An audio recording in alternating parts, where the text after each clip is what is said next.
Welcome back to Sorta Sophisticated, the podcast where we make you just cultured enough to survive a conversation with your smartest friend that usually would just want a punch in the face when they're talking to you. Am I right? I'm Pete, and with me as always is Amanda. Hi, everyone. But for the record, I don't think that Pete is right on that. Why? Because I really hope I'm not that friend. You are always that friend.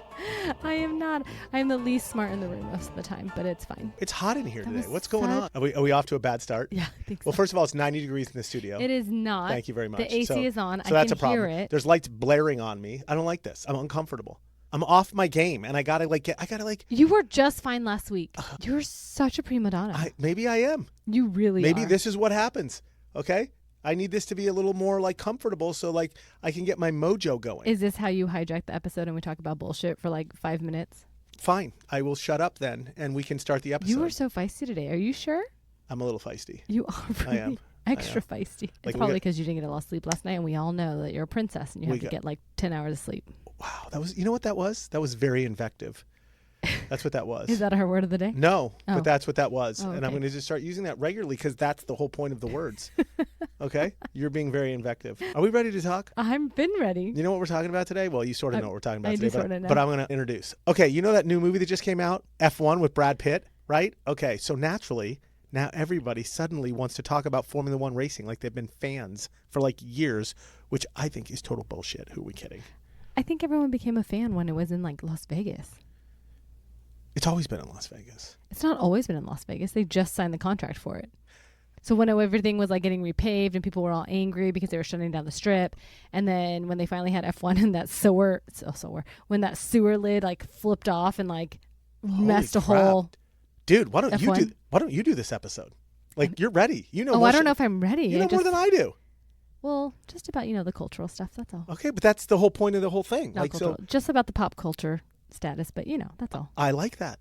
I think that you should take over from here. So I have an idea. Okay. Why don't you just tell us how F1 is going to make us more cultured, please? Cultured? Cultured. Ooh, I mean, I guess something to consider is that like F1, it's like the first of all races in like 20 different countries. Is 20 that right? countries. You are correct. In 20 countries. And it's on all continents? It's on a lot of continents. But not it's like on 5 continents, not Antarctica yeah. and not Africa. It's on 5 continents. Five's a big deal. And you are correct. 20 different countries. So it's like a thing. Yeah. It's a big thing. It's like a multicultural, global thing. I'm going to save you. I'm going to chat GPT this shit right now, and we're going to Please get this do. figured out. All right? I told you, pop cultured, not how it makes us more cultured. Pop. That's all you. Pop music. Pop. Okay. Why does learning about F1 make me more cultured? Here we go. Okay, ready?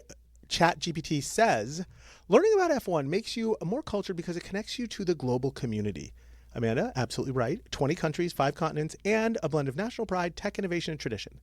It fuels curiosity by combining physics, strategy, and real human drama, people. Drama. Oh, dude, talk about princesses. You called me a princess? These dudes are all princesses, right?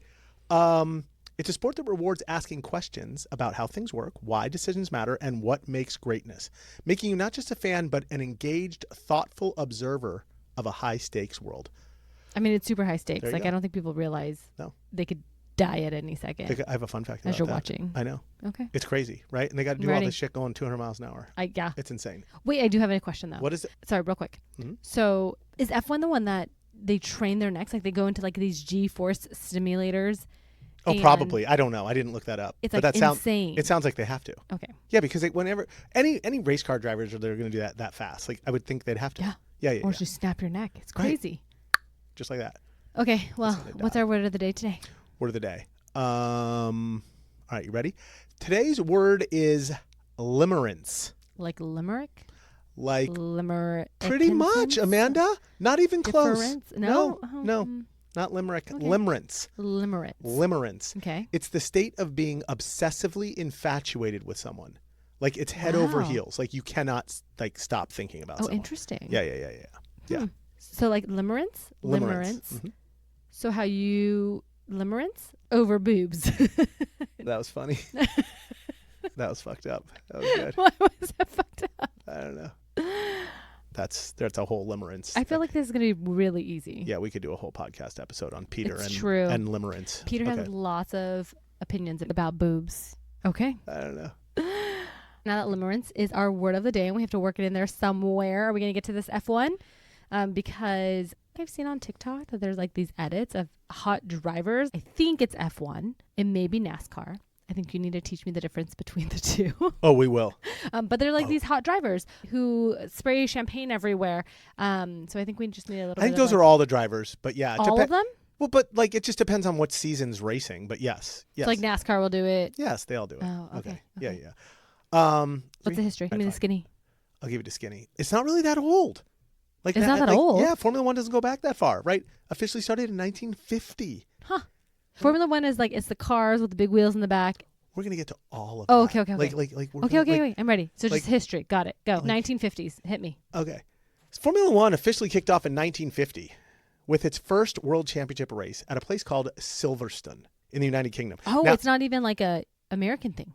No. That's why NASCAR is. I guess it could be Silverstone or Silverstone. I think Americans say Silverstone. Okay. But like I think if you're from like Northern England, you say Silverstone. Okay. Silverstone. Okay. But like really the whole idea of like just fast cars and racing started way earlier than that. It wasn't officially F1 back then or anything, but like as soon as they started making cars, like races started. I mean, how could you not? Right. Fast cars. Right. Let's go. Well, they weren't even that fast. Maybe they were pushing them, but you get the idea. Did they do it with horse-drawn carriages? They were like cranking. Yeah, of course they did. They had chariot races. They had everything. Well, right. Races are races. Yes. Okay. So basically like a bunch of rich European dudes, like in those leather helmets, race down dirt roads. I love that they were leather helmets. Like, what were they going to protect? I have no idea. They did the same thing in football. It was like chaos. I don't know. Huh. Yeah. But I mean, like that's how long ago. But like F1 officially 1950. Okay. All right.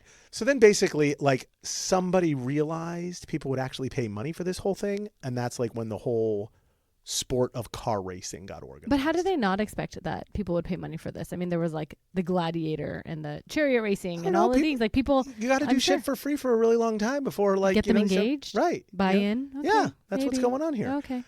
So they formed something called the International Automobile Federation, the FIA. Wait, why FIA? That was IAF. Fédération Internationale Automobile. It's probably French. It's like the United Nations of car racing. Okay.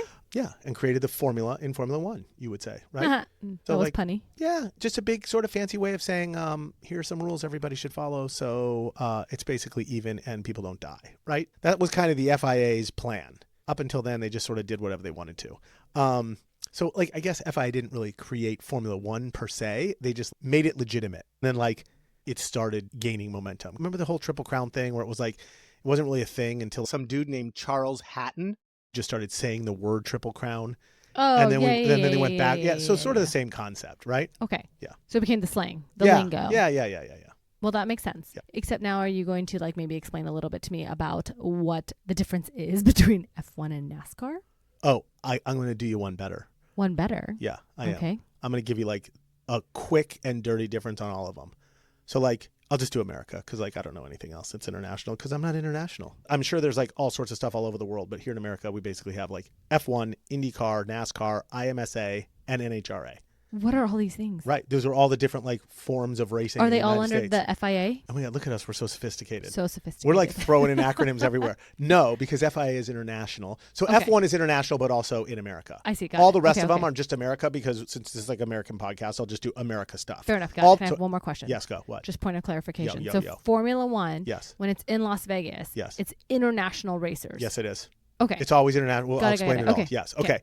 So I'm going to go super fast here so listeners know. So NASCAR is all about like the big, heavy, what we would call stock cars that look kind of like street cars whizzing around at like high speeds around the oval track that you see on TV. It's what all of those kids on the street takeovers kind of yes. look like. Okay. Yeah, so, and they have to be regular cars, right? Lots of bumping, lots of shit falling off the cars. Like it's like cars, like Lightning McQueen. Okay. That's like NASCAR, right? Understood. You remember? Do you remember what's name? Doc? What was it? I think his name was Doc, right? What's this? Slow down. You're not racing yet. At Disneyland? It's the police officer. It's the police officer. Yeah. Slow down. You're not racing yet. That's like my favorite part. Okay. Yeah, we got NASCAR. Got it. Okay. Then you have IndyCar and Formula One. I'm sort of putting them together for a second. Don't freak out. Okay. Which both use that super low profile, like badass looking car with those huge, massive exposed wheels hanging out like on each side, right? Okay, the ones that are like. Yes, they're outside of the car. They're massive, right? Because they're like taking them on and off, right? But IndyCar races mostly in the United States and also includes racing on oval tracks. And Formula One sticks to like street circuits and only in all those famous places like around the country. That's a very big differential. Yeah, Monaco, Monza, Vegas, Miami, all the things we were just talking about. Okay, you get the idea. And we'll go into F1, so don't worry, because that's what this whole thing's about. Yes. Then you have IMSA. Do you know like how like we have running races? Like 5Ks, 10Ks, half marathons? Oh, sure. Like things like that. Sure. Right. Okay. IMSA is like the marathon. Like of like running. It's like an endurance thing. Okay. So some races go like 24 hours. And they use a team of drivers. It's like a relay race. Yeah. And they also have different classes of cars all racing at the same time, all competing in their own categories. So the idea is it's simulating like souped up regular driving because you have to like dodge more shit. So imagine like you're on the freeway and you got Ferraris on the freeway, but you also got like Volkswagens on the freeways, right? So the concept is that all these cars are racing in their own categories, but all at the same time on the same track, which simulates real life, so to speak. I mean, that's not the point, but that's what makes it interesting to watch. Yeah. Okay. There's so lots. yeah, that's IMSA. It's pretty popular. Yeah. And then last you have NHRA, and that's just like the straight line drag racing shit. Like the big parachute flies out in the back. These races are like 4 seconds. They're the dragster cars that are super, super long. The fire shoots out the back of them, I'm talking. Then the parachute shoots out at the end to slow the car down. It's a 4-second race, literally top speed. See how fast you can go. Yeah. Okay. Now I'm interested. What's the top speed? Oh, I have no idea. Of like one of those cars? Okay, well, maybe we'll do an NHR episode. I don't even know. It's fine. NHRA top speed? 280? I don't know. Wow. I'm making it up. I don't know. 335. 335? 335 miles an hour. Speed? Yeah. That's insane. Holy shit. In under 4 seconds. That's crazy. It's controlled rocket fuel with wheels. Oh, that makes sense. Okay. Anyway. I don't want to do that. Okay. That's crazy. Okay, so each of these have their whole like their own season, but we're here to talk like F1. So F1, specifically F1 all around the world, and in 2025 their season has 24 different races, and they're like halfway through the season right now. Oh, I don't think I realized that there were like that many different races. 24 races. Do they get knocked out? What do you mean? Do they get knocked out? So like all the countries come together, they all compete. In these 24 races, do they like? No countries are competing. Oh, just kidding. This is like teams compete, not countries. Oh, okay. Yeah. Like people with money just create teams. Maybe I should just let you get into it. Go ahead. Yeah, there's a little bit of a lot involved, but yeah, it's all here. Okay. Yeah. The last race was just last week in Austria, actually, believe it or not. And each race is called a Grand Prix, which basically just means big prize in French, because the French have to be in charge of everything. The Grand Prix. Oh. Grand Prix, big prize. But they didn't start it. The UK started it. Correct. Okay. In Silverstone. Races happen on either what you'd call a traditional racetrack, like Silverstone, not an oval, like it's a pre-designed track, or something they called street circuits, which are literally like roads that are turned into racetracks, like Monaco or Singapore. Or Vegas. Museum. Yes. Okay. Correct. Mundo. Yeah. Is it always 24 races? It is not always 24 races. They decide before each season, but because like everybody chases money and they like want to make it bigger and better every year, they always like add a race or two. So I looked it up. 10 years ago, there was only like 19 or 20 races per season, and now it's up to 24 races. So they're trying to rake in the money. I think so. Yeah. Milk it. That's like it's the same thing they do with the NFL. They're like, oh, now it's an 18-week season instead of a 16-week season. Now they're doing international. Right. Okay. Same Gotcha. concept. And each race is really a race weekend. So 3 days actually. So they do Friday, they like practice. They get to go out on the course by themselves, not by themselves, the team and whatever, and like figure it out. And then Saturday is qualifying. That's when they like fight for their starting positions and like what the whole grid's going to look like. Okay. And then Sunday is the actual race day. So like you could sort of go any day, but the idea is like you're there for the weekend. Yeah. Sunday's the actual race. Have you ever been to one? Okay, so no. Like I'm not going to lie, I haven't. And I have not either. I mean, the closest one that I've ever heard of was Vegas, right? Yeah. No, it is. And it's super easy to go to and all that. Yeah, but like I've never been there. It's also very expensive. Yeah, I know. So here's the thing. I'm challenging myself this week. Okay. Because are you gonna watch it? No, I've been watching it. Like I've been totally getting into it, but like I'm not an F1 guy. Like at all. So I'm trying to be like cultured and curious. Yes. And learn how to be sort of sophisticated like on the fly right now. Because this isn't something I would jump into. You usually tell me what I need to do later on in the episode, so I'm assuming you're already doing whatever you're going to preach to me about. Correct, but normally, like in most of the episodes, like I'm already like hooked. I'm like I'm in. You know, like we did like Iceland. I was like, oh my god, I'm going to fucking Iceland. This is the best ever. With this one, it's sort of like slow burn. Yeah, it's slow burn. Right, I got to get into it, and I am getting into it. But like, so what got you into it? So Drive to Survive got me into it. This Netflix what is series, that? Drive to Survive. Netflix series. Yes, so it's been out for a while. It's 7 seasons. Oh wow. It's a thing. Oh, it's a thing. It's excellent. And it's super, this is a super good way to get involved because like documentary, but like they totally dramatize it and play it up, but it's like real shit. Like nothing is like made up. Oh, I'm interested. It's good. It's good. So anyway, yeah.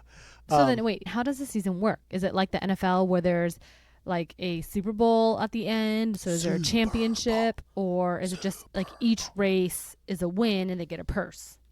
Like I like that. Like a purse, like a horse race. Was purse only used for horse racing? No. Oh, okay. No, I like that. No. Purse is purse. Okay, I like okay, what you're okay. doing there. No. I had no idea. I'd figured it out watching Drive to Survive. But I'm going to tell you, it's a little anticlimactic, right? Like, Oh, really? So you were right. Like, each driver can win, like, of course, any one of the Grand Prix. Okay. Right? Okay. And there's no Super Bowl at the end. There's not like a championship race at the end. No. So you collect points per race. That's how like a driver wins. So first place is 25 points, second place 18 points, third place 15 points. You get the idea. Okay. All the way down to like 1 point for 10th place. Right. Then the driver with the most points at the end of the season becomes the world champion. Right. Okay. So it's not just about winning one race. You have to win multiple races because you have to be on your top game for the whole year. Yes, correct. So there is like a end game. There is, yes, but here's the lame part. Because, like, let's say somebody's doing good all year long. Like, the first place guy could have enough points, like 3/4 of the way through the season, where the second place guy couldn't even catch him, even if he wanted to, because there's, like, I guess, not enough races left or available points to catch up. So, like, the championship could be decided, like, earlier than the end of the season. So last year, like, Max Verstappen, he had around 400 points going into the Vegas Grand Prix, the one you were talking about.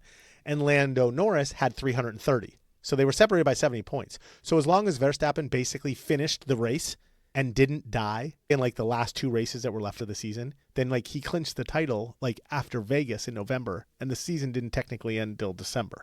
Does that make sense? Yeah. Because there's no possible way. There's 2 races left. Can't catch up. 30-point differential. Yes. Can't catch up. Can't Got it. Correct. Okay, but this sounds just like the Tour de France, and you love Tour de France. So really, what are you complaining about? Stop it. You know what? You're right. I'm in limerence with the Tour de France. Oh, you are in limerence with the Tour de France. That was good. Say that? I don't even know if that works.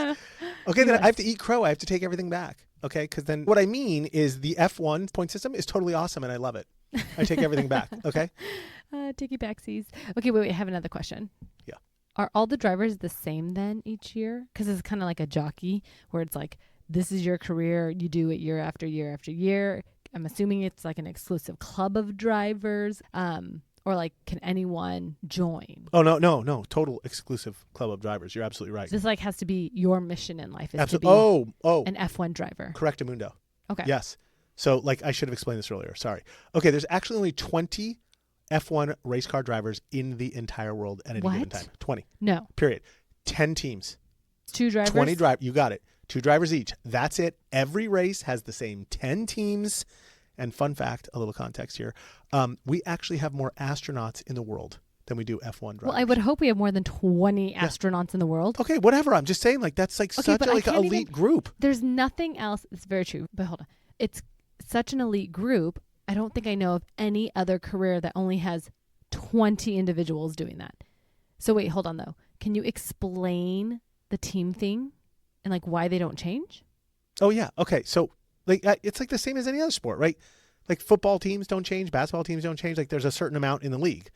That's just the way they set up the league. Like I'm sure. So once you pick your 2 drivers, these are your 2 drivers. No, the drivers can change. No. Like the teams can't change, right? So like in football, they decide on the teams. I don't know, because of population density or like size of market and like if they where they if the are. fan base has revenue. Oh, okay, correct. Okay. So like here, it's probably F1's the same thing. I didn't look this all up, but it probably has to do with like funding or backing from a sponsor, and then I'm sure there's like politics that are involved on like who gets to own the next team or whatever, or how they decide all that. But yeah, it's like it's privately owned teams. Yes. Yeah. So like, people who have lots and lots of money. Fund the F1. Probably lots of experience that they could show that they could attract the right experienced, pit crews and technical people and scientists. There's thousands of people that work for each of these teams. Absolutely. This isn't. This is like fucking NASA. Like it's a lot. Right. So like.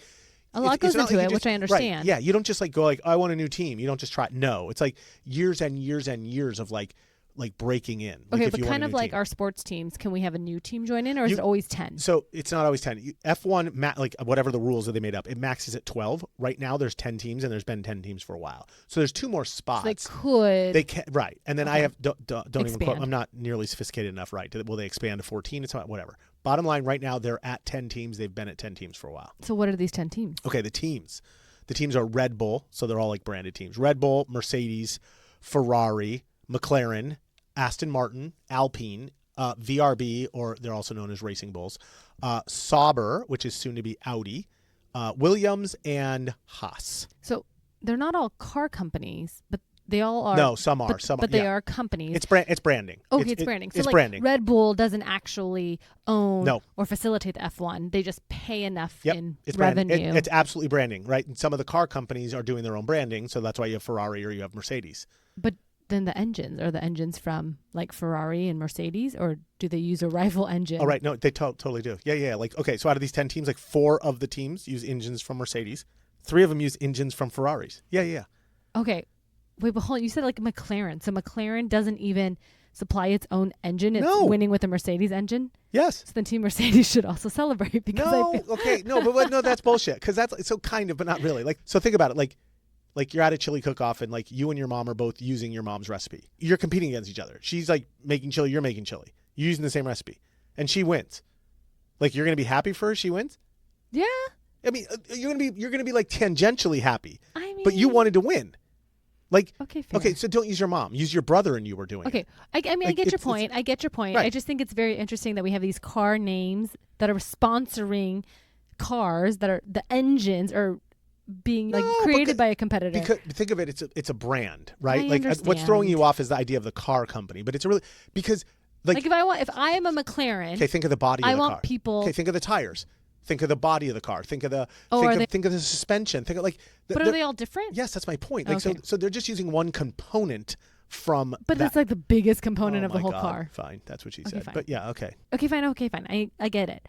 But is there an actual race then where the car companies race each other? Like, is there a Ferrari against a Mercedes engine? Yes, there is a race. It's called the 24 Hours of Le Mans. And it's the World Endurance Championship. Oh, that's one where they like totally go awesome. forever for 24 hours. They switch. Just happened a few weeks ago. Yeah. And that is all car company based. Yes, absolutely. Okay. So now I want to pivot back to the drivers. Okay. We were talking about how there's only 20 of them. Yes. We only have 10 teams currently. We can have up to 12 teams. Yes. So basically these 20 drivers just kind of rotate maybe between teams, whoever gets paid more, et cetera, Correct. et cetera. Contract. Yes. But like, it's great. And that, honestly, Drive to Survive, oh my God, that's all the drama. Like who's going to be on what team when. Yeah. Oh, interesting. Yeah. But is there a way to, how do you break into it? I feel like the odds are real low. The odds are, you know what? I tried to be funny. I have a little funny fun fact about odds. The odds of becoming a F1 driver are somewhere between winning an Oscar and writing a New York Times bestseller. How do you like that? You are 10 times, by the way, more likely to get struck by lightning than you are to be an F1 driver. Wow. Yeah, I know I didn't answer your question, but I thought those were fun to throw in. Maybe if you think about it, like it sounds like it's impossible. Yeah, I think these people might be chosen by God. I don't really know. Just kidding. They are. Like how do you start when you're 3 years old? You're like peeling out. Like why did you put your kids in soccer? Same exact thing. Insane parents. Oh my God, they need to live through their child at 3 years old. Instead of a soccer ball, it is a motorized go-kart, literally going 100 miles an hour. Interesting. And these parents stick helmets on these kids, and they just start. And then just different strokes for different folks. Dude, it's the same as baseball, right? Okay. Baseball. You have so then are there like minors? Yes, like same concept. So it's like baseball, you have like YMCA, then you have like travel ball, then you have like high school and college, and then what is it? The minors, AAA, AA, single A, and then you go to professional baseball. So same concept in F1. You basically start with go-karts. Then if you're good, you like move up to something called F4.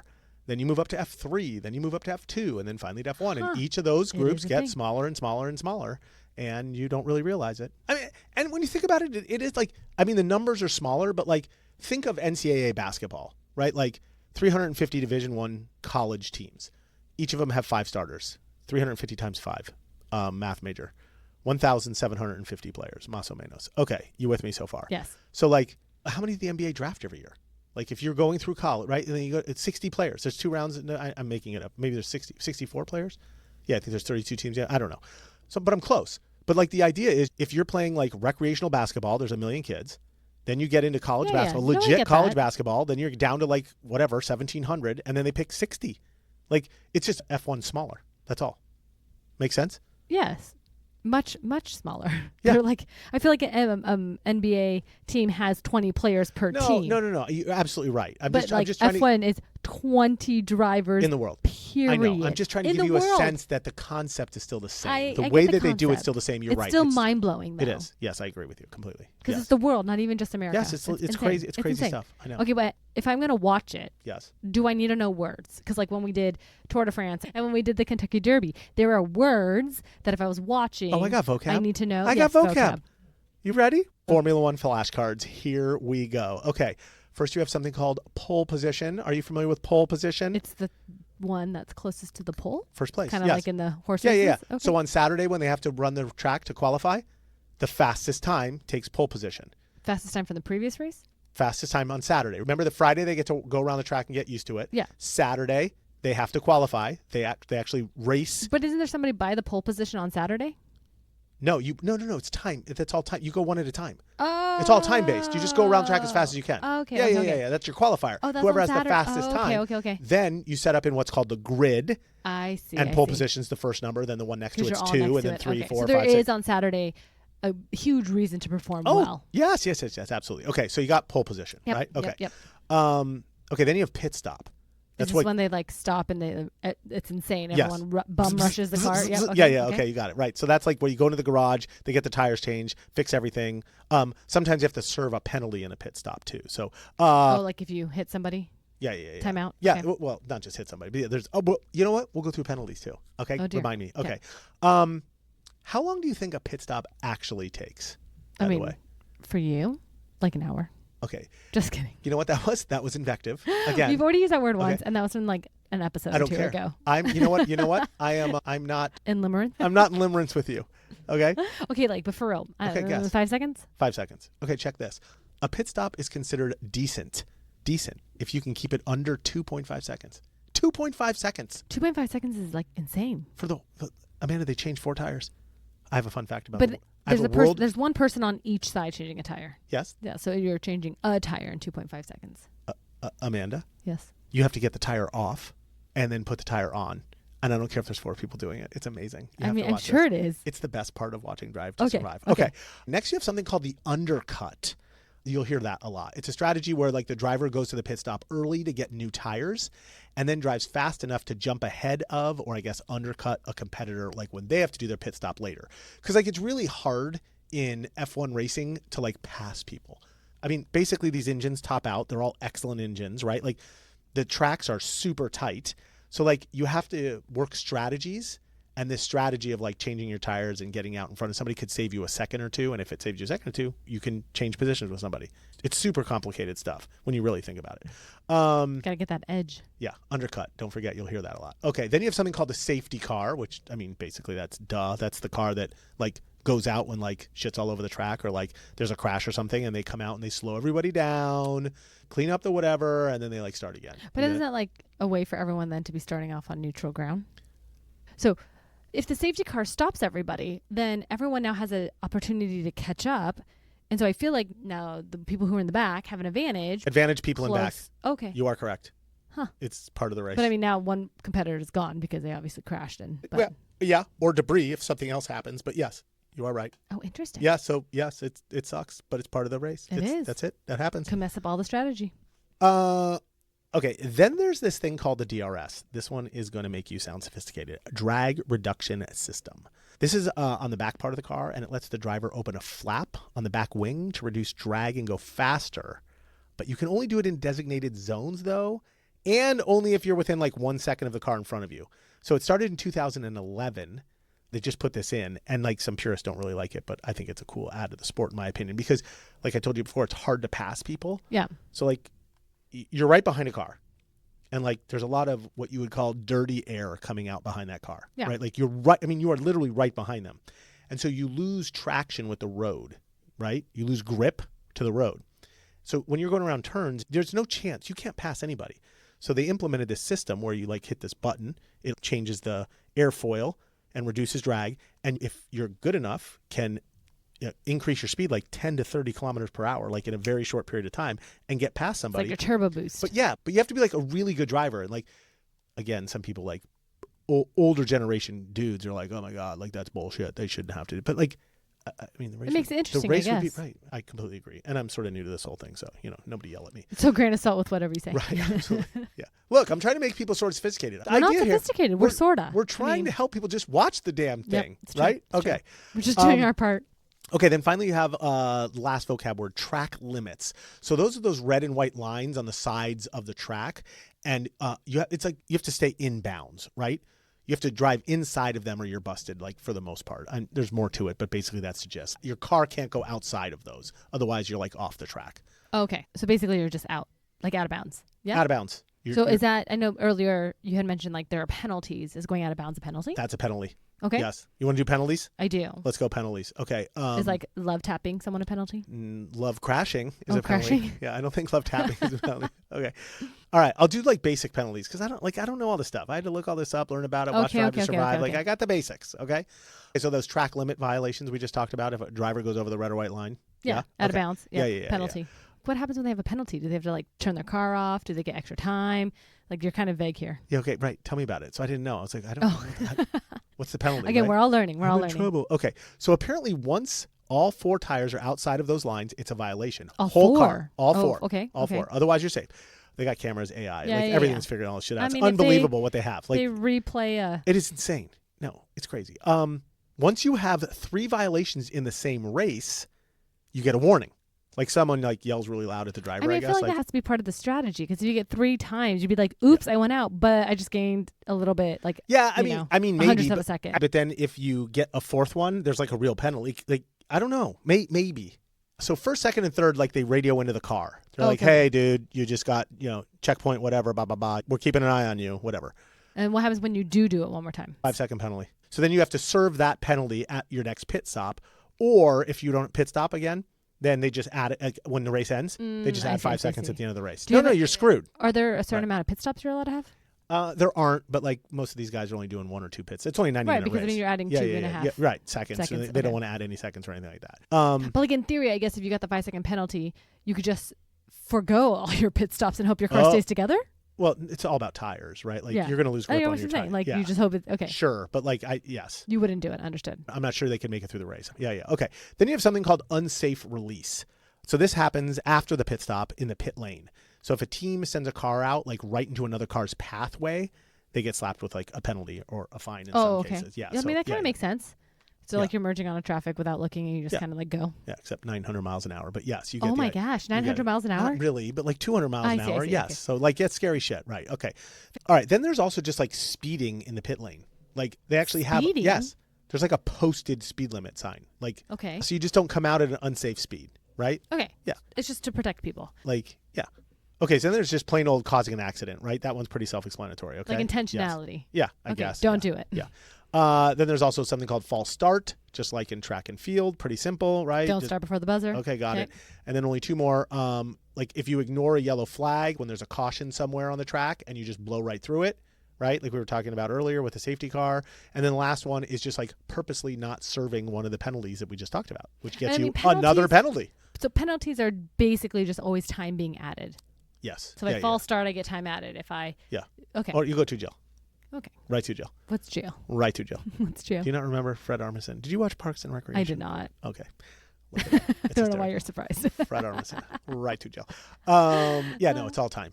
Make sense? I mean, I guess you could get disqualified, like if something egregious happens and they just pull you off the track. Fair. Okay. Not sophisticated enough. Fair. Okay. But now I know you're getting a lot of this knowledge from the show that you watched, but how close is that show to the new Brad Pitt movie? Are we doing movie now? I think so. Are we switching? Yeah, because I am kind of in limerence with F1 right now. Are you? Why? What just happened? It's so fascinating. Oh. Well, and I guess it's fascinating because there's only 20 people who can do this in the world. Are you in limerence with one particular person in F1? Do you know any of the real drivers? I'm just learning about all of it right now. I don't know. Come on. Fine. I don't do that much research. Okay. But like, is this F1 movie based off of the actual F1? Yes, but it's totally fiction. So what you're telling me is that it has potential to become a summer blockbuster. I think it is. Yeah, I mean it's killing it, right? Total summer blockbuster. But is it killing it as much as Jaws?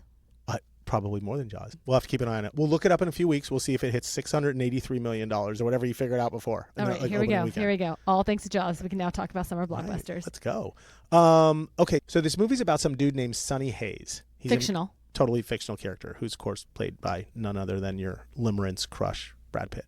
And the idea here is that he's some sort of super famous old-time racer who basically comes out of retirement to help teach the young new kid like all the tricks. Okay, well, I already have a problem with this. Why? Because you're only allowed to have 20 racers, and now all of a sudden he's out of retirement. No, but like he's coaching. He's not coaching. Like he's not racing. Like, no, right, okay, fine. Yeah, and then the driver guy, the new young kid, is being played by some up and coming actor, Damson Idris. So this is his like moment in life. I think so. Yeah, it's kind of like Top Gun Maverick. Yeah. But with pit stops. Oh my God, that's perfect. Yes. I was just about to say Mr. Miyagi and Daniel-san from Karate Kid, but that's because I'm really old.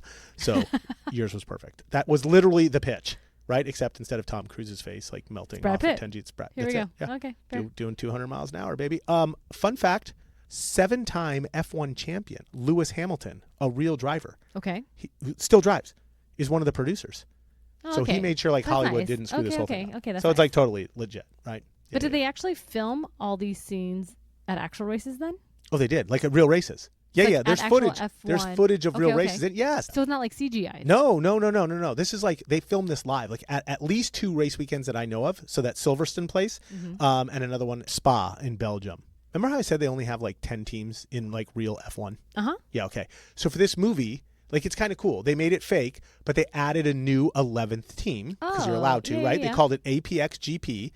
And like all the other real teams participated, like in the movie. So Ferrari's in there, McLaren's in there, Red Bull's in there. So like that way it could be like more authentic. So even though it's fiction, they just like added a 11th team. Yeah, so they're basically making it real world, Yeah. like trying to keep that connection. I think it's totally cool. Right. Fictional in this universe. I think they did an excellent job. Everybody's loving it, Amanda. Dude, 87% on Rotten Tomatoes. 87%, that's really high. That is really high, right? I know. Guess I gotta go see it. I'm a little behind the 8 ball here. Yeah, no. We totally do.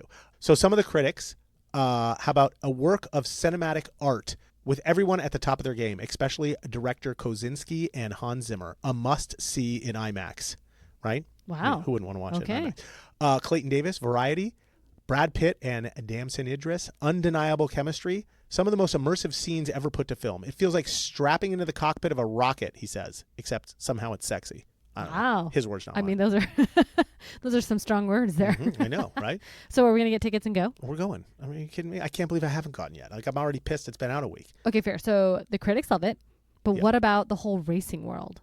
Because I feel like they're all going to have opinions. No, because Lewis was involved, right? Like, so he's right. That's Like, true. Yeah. No, 2 thumbs up. So people love it. Super realistic. Okay. Because that Lewis Hamilton producer guy was involved. So it's really like Top Gun because they had people consulting on Top Gun who were actual pilots as well. No. This is supposed to be magical. We're going to see if it hits the $683 million mark. We are. And we're going to go see it in IMAX. Let's go. All right. I'm interested. Next level. Going to be amazing. Totally. And if it's not, we'll come back on and we'll comment on how we did. And we'll do a whole bar. You know what we said? We said all these things. Just kidding. You know what we should do? What? How about fun facts? My favorite part. Okay, good. Because I got no more questions. Fun facts for F1. I like that. You know what that would be? That would be F1? FFFF1. Fun facts, Formula 1. Oh, yeah. Or Formula 1 fun facts. F1, FF. I don't care. Either way, that's a lot of Fs, and I like alliteration. You do. You love alliteration. Are you ready? It's like your thing. Can I stop? Yes. Okay, so pit stops. We're talking about pit stops. So F1 cars, they don't refuel anymore at pit stops. No fuel. They got rid of it in 2010 because I guess pouring gas like made stuff blow up. Makes sense. So now engineers have to calculate how much fuel they need for the whole race and then have a little extra in reserve just in case. Oh. Yeah, check this out. So it's about 30 gallons, give or take, depending on the weighted specs of the car. Okay, super fun fact. At the end of the race, they have to be able to still give 1 liter sample of gas from their engine so they can check it for like drugs and stuff and make sure like everybody's playing by the rules. So wow. So that way they didn't stop in the pit. Someone added a little extra. Yeah, it's like a piss test. Yeah. Like after the race, you have to have 1 liter. If you don't have 1 liter, you get disqualified. Wow. Yes. So you have to watch the engineers have to know how much gas is left in the car. Is that crazy? That is crazy. Okay, I said I would talk to you about pit stops. The world record shortest pit stop. You want to know what it is? You ready? Mm-hmm. 1.82 seconds by Red Bull Racing. That's insane. Think about it. Like 1.82. Ready? I'll tell you how long it goes. Ready, set, go. Okay, done. Okay, That's crazy. I fart longer than 1.82 seconds. Gross. What do you want to say? I can't. Like that's crazy, right? It is. Like under 2 like seconds. You said, 4 people have to remove the nut of the tire. Then 4 people have to shove a new tire on. Then somebody has to relock the damn thing, and then they have to like lower the car back to the ground and let it go in 1.82 seconds. That's insane. Yes. Well, I think you forgot the jacking up. Okay. Yeah. Oh, yeah. They have to do that first. They definitely have to jack it up. Yep. Okay. Number 3, drivers lose anywhere between 5 to 10 pounds per race. What? Yes. 5 to 10 pounds per race between the heat, the G-forces, and their suits. They sweat out a shit ton of water. That's in 90 insane. Minutes. Can I start F1 racing? Now I know why people sign up for that. I wonder, What? does their weight affect how fast the car goes, kind of like jockeys? It has to. Every pound That's matters. so interesting. Every second, every pound. That's crazy. Yes, it's crazy. Okay. number 4, you're not going to believe this one. Like, oh my God. Are you ready for this? I don't know. Okay. How much do you think a steering wheel for an F1 car cost? Let's just start with that. Costs. Just the steering wheel. Well, I mean, I don't know if this is fair because I don't even know how much an F1 car costs. Between $15 and $20 million. Oh my God. Yes, to make the car. And it's a steering wheel? Steering wheel. How much steering wheel? I don't know. It seems like an important part of the car. 500,000? Oh, okay. No, too high. 100 Oh, grand. too high. 100 grand. Well, now I feel like I got a deal. It's only 1% of the cost of the car. I mean, 4 of my cars don't cost $100,000. A steering wheel. $15 million car? It's only 1% of the cost. Okay, whatever. It's okay. Okay. What cost the most on the car to make $15 million? I don't know. Everything. Like the body, the engines, like everything. I can't even imagine. It's crazy. Is the steering wheel more expensive than one tire? Ooh, that's a good one. I don't know. You'd have to look that up. Okay, number 5. F1 racing is the world's most global sport. We were talking about 20 countries, 5 continents, right? Only the Olympics and World Cup are more globally spread. But like the Olympics aren't one sport. They're like a million sports. And like the World Cup is really just like an international federation thing. Like each country has its separate league technically. And then they only come together once every 4 years to do this international competition. And this is like the only one that's This is the only one that's always annually a regular, reoccurring event. Yeah. Like and in one specialty. Yes, correct, Mundo. Okay, number 6. Back in the early days, F1 used to be so dangerous that drivers, like, on the regular died in races. I'm sure. Like having a heart attack? No, not having a heart attack. Like dying from like crashing out, dude. From 1950 to 1980, 30 drivers died. Well, that's one driver per year. One driver per year. Okay, there's only 20 drivers. So it's like signing up for like a 5% chance to die. Like every time you race. Amanda, you look to your left, there's like 10 drivers. You look to your right, like there's like 9 drivers. And here I am and I'm in the flying, right. So. And like, but one of us is going to be dead every year. Not anymore because now like obviously safety features and everything made it better. But like I wouldn't sign up for that ever. Like ever. Yeah, but you got to think these people are junkies, man. Okay. Adrenaline junkies. Okay, and finally, last fun fact. Ferrari has not won a title in 13 years. Wow. 2008. Okay. They are totally the Dallas Cowboys of F1 racing. Yes, I just said that. No hate. I don't like the Cowboys. Which is kind of shocking. Again, well, I just would assume a car company would sponsor a car that wins. Yeah, well, they're trying. I feel like that's bad marketing. No, they are. Okay. They're plagued. They are plagued. Wow. Yeah. Red Bull Racing, top of the game, all the time. Red Bull all the time, man. Red Bull crazy right now. That's why they have all of their like extreme sports. Yeah. And it is right now the biggest like fad thing. It's amazing. Love them. That's all I got. Well, as always, good job. Because I knew none of that. But now I need you to do one more favor. What? Tell me what I got to do. What's my call to action besides watching the movie?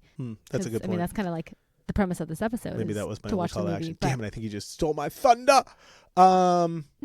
No, you're fine. Maybe watch the Netflix one too. That's that. Okay, so watch the movie, watch the Netflix series Drive to Survive. Okay, let's go with those two.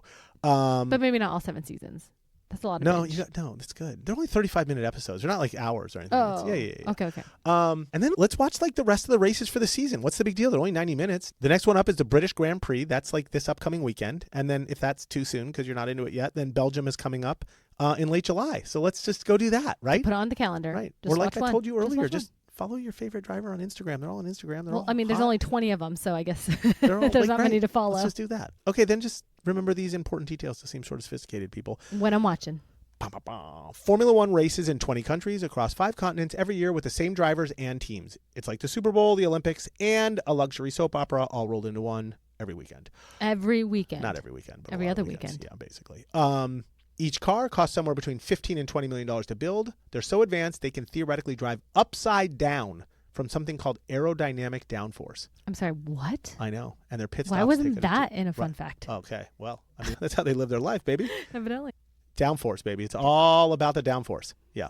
Number 3, drivers don't just floor it all the time. These are precision athletes, losing 10 pounds per race, managing tire wear, fuel load, weather changes, and team strategy, all while hitting corners at 5 Gs and talking to their engineers at 200 miles an hour. I don't think I could do it. I couldn't do it. No. I couldn't concentrate. Also. What? F1 drivers, isn't there a thing that they have to have their reaction times are the fastest of anybody on the planet? I'm sure. I mean, there's a whole thing. That up or anything, but okay. I believe you. And lastly, the drama is half the fun, right? Think billion-dollar teams, passive-aggressive radio messages, rule controversies, and Twitter feuds. Red Bull versus Mercedes, Ferrari versus logic, drivers versus their own strategies. It is the best show on television by far. All right, there you have it, fellow listeners. A full throttle ride through the wild, technical, and drama-filled world of Formula One. From 200 miles per hour precision to the politics playing out behind the scenes, it's clear F1 isn't about racing. It's about how power, pressure, and personality collide on a global stage. I just looked it up, and a steering wheel costs a gazillion times more than a tire. A tire only costs $2,700. Then what costs so much on the car? I don't know. $15 million? Whatever. Oh, interesting. Yeah. I answered the question. Go. Gonna have to Google some more. You continue, please. Well, if we've done our job today, hopefully you're walking away feeling a little more sophisticated with a better grasp on downforce, tire strategies, and why everyone's obsessed with Monaco.